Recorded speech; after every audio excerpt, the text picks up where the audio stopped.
what is being released by Paul McCartney? First of all, we're going to get a new Wings anthology, if you guys weren't here at the very beginning. All right. This is brand new. It's coming out this fall. This is what the Paul McCartney camp is offering us this year.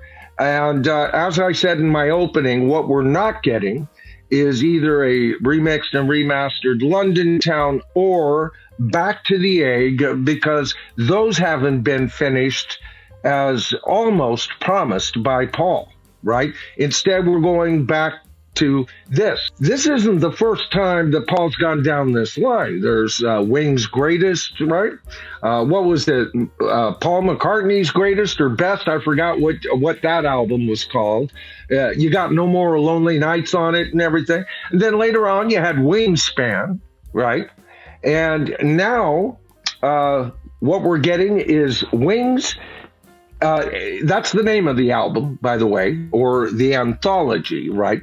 And why do I keep calling this that? Well, keep on listening. It says Wings is the ultimate anthology. This is how Paul is describing this album of the band that defined the sound of the 70s. I don't know if they defined it. They certainly were a major part of it and influenced other bands, as was Paul, influenced by a lot of the current big acts of the time. I mean, we had Paul Simon, we had Fleetwood Mac, we had Elton John. Good Lord, just a ton of people that were on the radio every other week. And Paul McCartney and Wings was one of those acts, definitely one of the biggest acts from the 70s, the second biggest group that Paul McCartney was ever in. And that includes even his own private stuff that he's done, just his solo stuff. Wings was more successful than just Paul the solo artist, even though Paul the solo artist has put out masterpieces, all right? But in general, Wings was the second biggest act that Paul McCartney has ever been involved in, right? A loving, curated time capsule, it goes on to say, of imagery and music personally overseen by Paul McCartney. Wings includes 32 timeless international hits, including Band on the Run, Live and Let Die, and Let 'Em In. Songs that still feature in his live shows to this date. Presented in a die-cut hardback slipcase housing, the 3LP limited edition color collection features translucent clear, green, and pink. 180-gram vinyl and was designed by Paul and Aubrey Poe Powell of Hypnosis. Now, the design of the album is pretty much blank except for the word Wings, and inside the boundaries of these very thick letters, W-I-N-G-S, are tons of photographs of the band and everything like that.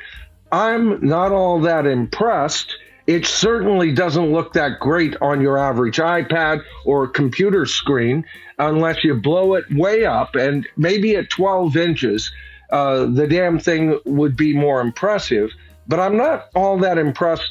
I'm not disappointed in it necessarily, but it seems a little low-key, if you ask me. The expanded booklet also includes an introduction by Paul, plus extensive album-by-album notes on the iconic artwork written by Poe, because some of that artwork was by Hypnosis, by the way. Paul dipped into that camp on more than one occasion, with an additional editorial by Pete Papidis, never heard of the dude, and showcases original portraits of the band by Humphrey Ocean. In addition to the booklet, the 3LP set includes 2 posters, a sticker sheet, and an exclusive litho print. On LP1, all right, now we're just talking about the LP. Now, you can get this album on CD. I believe it's a double CD set, right? With the same kind of format and everything. That's not going to cost you as much as the vinyl, of course. But this is what you get with vinyl. I'm just now back into vinyl, right? So in a way, I'm old school. I had a huge vinyl collection back in the day, but it's been decades since I bothered with the thing, and been back into it the last couple of years. A small collection. I'll share some of that in a minute with you. As to how I'm reacting to the news on this, and then that'll give you an idea of where I'm coming from on this. But with the vinyl version, you can either get a 3 LP vinyl version with 3 different colors, or you can get it on black vinyl, or you can get a single LP. And when you're thinking about what's being offered here, what could a single LP actually offer anybody at this point? That'll be interesting because I want to go over what that single LP will handle as well. All right, so bear with me here, folks. First of all, LP1, side A, you get Band on the Run, High, High, High, Silly Love Songs, Letting Go, 1985, one of my favorites by him. On LP1 side B, you get Live and Let Die, Mamunia, Junior's Farm, Helen Wheels, and Some People Never Know. Now, on LP2, side A, you get Let 'Em In, Get on the Right Thing. That is the one track out of this whole thing. I've always loved Get on the Right Thing. I read somewhere where Paul didn't like that song, and yet it's being included here. That's interesting, right? I actually read an interview where he never nailed it the way he wanted to, and I think it's one of the premier tracks off that album. Jet would be next, My Love, and Call Me Back Again. Now, the B-side of the second LP will be Getting Closer, Listen to What the Man said, I've Had Enough, Love is Strange, London Town, Arrow Through Me. Now, LP3, side A. Okay. All right. This is the final LP. Man, we've gotten a ton of great songs here. Some I'm not sure I would have put on. Never been a fan of I've Had Enough. I remember they released that as a single in the North Bay where I was growing up. And at the time I was in my 20s, so I was already a working man, right? And they released that. It went nowhere. Nobody liked that song. It was a late single release from that album. I wouldn't have put it on there. But on side 3, or LP3, side A, you get Venus and Mars Rock Show as a single track. She's My Baby, Bluebird, Deliver Your Children, Let Me Roll It, Mullet of Kintyre, and then the B-side of the final LP, you'll get Wildlife, Sea Moon, With a Little Luck, Soily, From One Hand Clapping. Where have we seen this before? Keep that in mind. Soily, From One Hand Clapping. Okay, and Good Night Tonight. Okay, so that's what you get with the LP. That's what you get with the CD, right? But it also comes as a 1 LP or a 1 CD release. And here's what you get on it. You get Band on the Run, Let 'Em In, Jet, With a Little Luck, Arrow Through Me, nice choice, 1985, Silly Love Songs, My Love, Live and Let Die, Listen to What the Man Says, Good Night Tonight, and Mull of Kintyre. Now, if I was going to be kind of enticed into all of this, first of all, you got to understand, I said I am both a newbie and kind of old school when it comes to buying albums. First of all, getting back into vinyl, I'm buying albums as I find them. Sometimes I find them used. Sometimes I actually go out and buy them. When it comes to Paul McCartney, and you got to understand, I've been doing this for about 2 years now, right? And I've managed to get just about everything and some other stuff from Led Zeppelin. Pink Floyd got a huge portion of their stuff so far. Most, just lacking 2 of the original membership albums, original members of Black Sabbath, and dozens of more people. Yes, I've got a ton of Yes albums. I've got a ton of Beatles albums already. and I'm buying them as I get to it, right? And I just shared this with you guys. I just purchased this as the remastered RAM, right? And since I didn't, find it out in the wild, and I wanted a nice new experience of listening to RAM. All right. Now, as soon as the Beatles were announcing what they were going to release this year, this is what I started doing. All right. I'm not going to spend my money on what the Beatles are offering. We'll get to that in a few minutes, right? And this just came in today. I ordered this weeks ago. This is the McCartney album, all right, so first of all, let's get a couple of things straight here. Two of McCartney's very best albums, right up there with Band on the Run, Venus and Mars, okay? These are huge, huge albums for different reasons. If I had to choose McCartney's very best album, this is the one.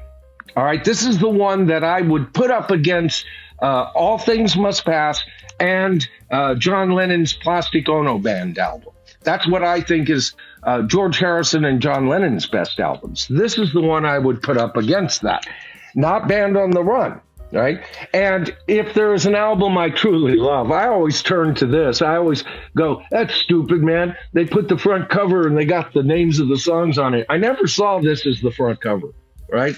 To me, that they should have had this material put here somewhere and just put that damn picture on the front cover. Isn't that wonderful? Iconic.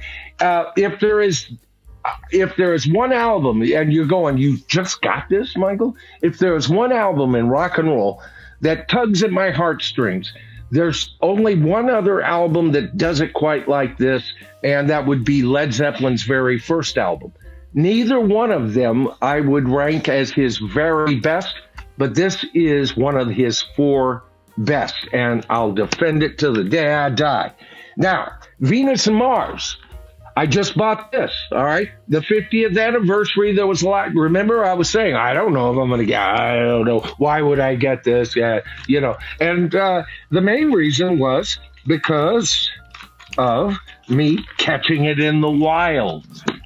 Okay, and I listened to this one, which has a ton of pops and clicks, but I couldn't help but note that the mix was fantastic, and so I got this, all right? Whole series of videos coming up on this real soon, all right? And the best way to catch up on those will be to be sure to subscribe to the channel. Hit that notification bar, and you'll see where I'm going with all of this as we tap out throughout the rest of this year. Expect videos on this.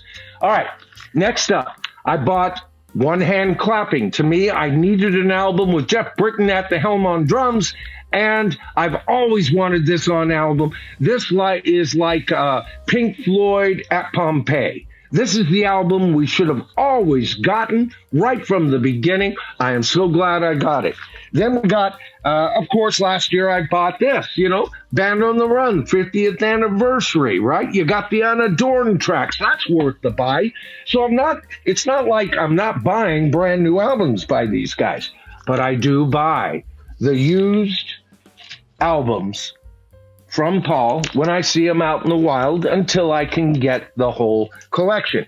Paul is one of those individuals. I want pretty much everything on vinyl, and his lesser stuff, I'll take my time getting it, but his vital stuff is very important to me. So that gets us all back to this. What is going on here with Paul McCartney? We got to go back to the Beatles. What is an anthology anymore? I'm starting to wonder. The Beatles anthology is a bunch of stuff, for the most part, that didn't make it. It's just old recordings. That's not what this is. This is, I guess, remastered. Nothing, or is it remixed and remastered? Yeah.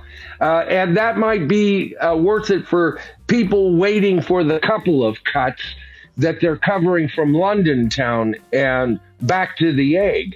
But the more I looked at it, I go, no, this is like the Beatles anthology, what they're offering us. 13 songs for that we haven't heard, 17 songs that other box sets have, that was sold and directed directly to old-time Beatle fans, by the way, for the most part. right? And they're taking that and they're turning it into a C sampler. And it doesn't even go in order anymore. By the very nature of Anthology 4, they've messed up the whole rhythm of the album. So when I looked at that, and then I reached back, I said 2022 was the remix Revolver box set. Boy, ate that up, begged my wife, please, baby, please let me have it. I want it, right? Needed it, got it. I still love it. It's wonderful. What a great box set that was. The very next year, what did we get? The Red and Blue albums. I bought them back in the day. I was in my 20s already, right? So it was beyond that. And I was living with my first wife, and, some of our records were getting old, and hey, let's get this on. And I was a Beatles fan, so I bought it. 6 months to a year later, I wasn't listening to that album anymore. And a lot of you even admitted that, it was a good introduction, but once you got into the albums, you kind of tended to go listen to the albums. And it would become a record or a set of CDs you'd put on when company's over. It's a good, like I said, C sampler. The next year, we got everything we never asked for from the Beatles all at once, a whole box set of American mono albums that the Beatles themselves cut down on numerous occasions. They wanted nothing to do with these albums. They complained, they bitched, they moaned their way into their solo careers over those American albums, and now they're embracing them like they're just so kissing cousins, aren't they? And so a few of us long suffering, that was a long 2 years, God, thought, well, next year for sure, this time for sure, hey, Robbie, watch me pull a rabbit out of my hat, right? That's what we thought we were going to get, Rubber Soul. I mean, after all, it's the 60th anniversary, but the Beatles, they were being fair here. After all, it was the 30th anniversary of Anthology. 30th anniversary. Wait a minute, what am I talking about? That's right. A 30th anniversary seen as more important than the 60th anniversary of the first true classic rock album. I've talked about that until I'm blue in the face. That is the first album. I've said it in the past. Frank Sinatra did a few mood albums that were almost considered like conceptual. He would do music that would sound good while drinking martinis with a young lady at the bar. A whole album of that stuff, right? But it was the Beatles who first designed an album to be listened to from track one to track end. That was Rubber Soul. You can't change fucking history. That's how important this album is. I don't care if that's your favorite Beatle album or your least favorite Beatle album or somewhere in the middle. It just doesn't freaking matter. That is a fact. All right? That was the first pop rock album, because at that point, rock and pop rock weren't that far apart from each other at all. And the Beatles treaded that difficult bit of territory very well. It's a damn rock album, and it's rock's first true album. And we get Anthology. And then we talked about, well, what does that mean? Well, that means, obviously, from 2023 all the way through 2025, the Beatles are aiming at a brand new audience, and it's not necessarily you or me.